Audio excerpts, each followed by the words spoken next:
The publication of a major report into climate change, warning of catastrophic consequences if the world does not act to limit global warming, has led to a renewed debate about what individual countries are doing. British Conservative MP John Redwood said the 26 Colombian pesos climate conference in Glasgow in November would not produce the desired results unless other nations including China and the US did more to cut their carbon emissions. So, is he right?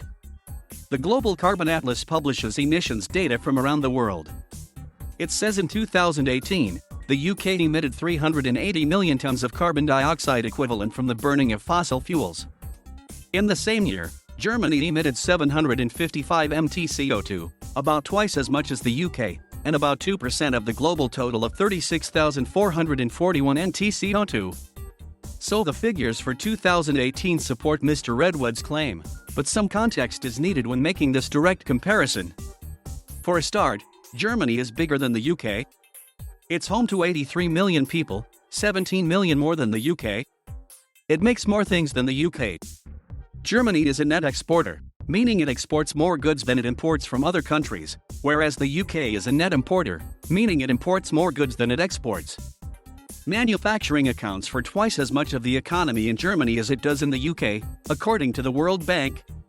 Germany has a larger population than the UK, so it's not too surprising total energy consumption and emissions are higher, because they have more residential and commercial buildings, and more cars on the road, says Dr. Mike O'Sullivan, a mathematician and climate researcher at the University of Exeter, who collects data for the GCA. There's also the question of which emissions you are measuring.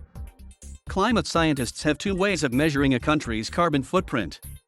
So, every time a car is manufactured in Germany and sold to a driver in Britain, the UK's consumption emissions increase, but its territorial emissions stay the same. The emissions from the factory that makes the car would count towards Germany's territorial emissions.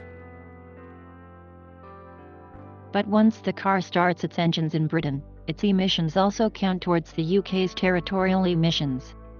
A total of 950,000 German-made cars were registered in the UK in 2016, according to the consultancy firm Deloitte.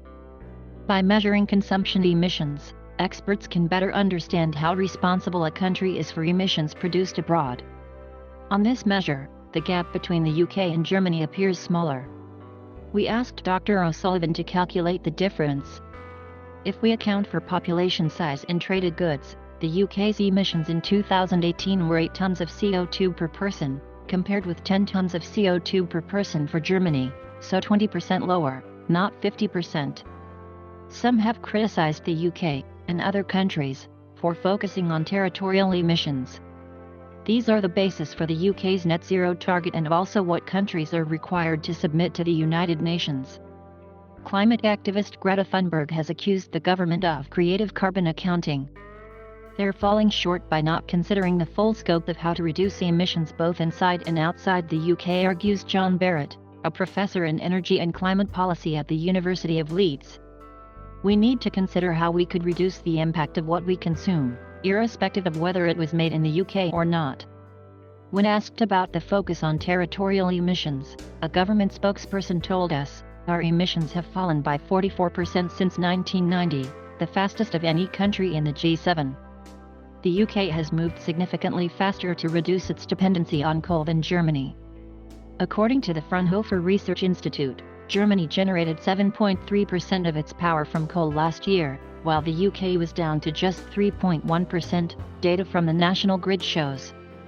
Germany is currently planning to phase out the use of coal for the production of electricity by 2038, while the British government has promised to close the UK's last coal power station before October 2024. In 2019, the UK passed a law requiring the government to bring territorial emissions down to net zero emissions by 2050.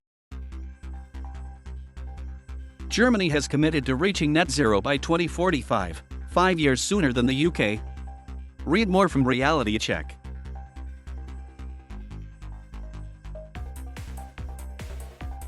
Thank you for watching. Please subscribe.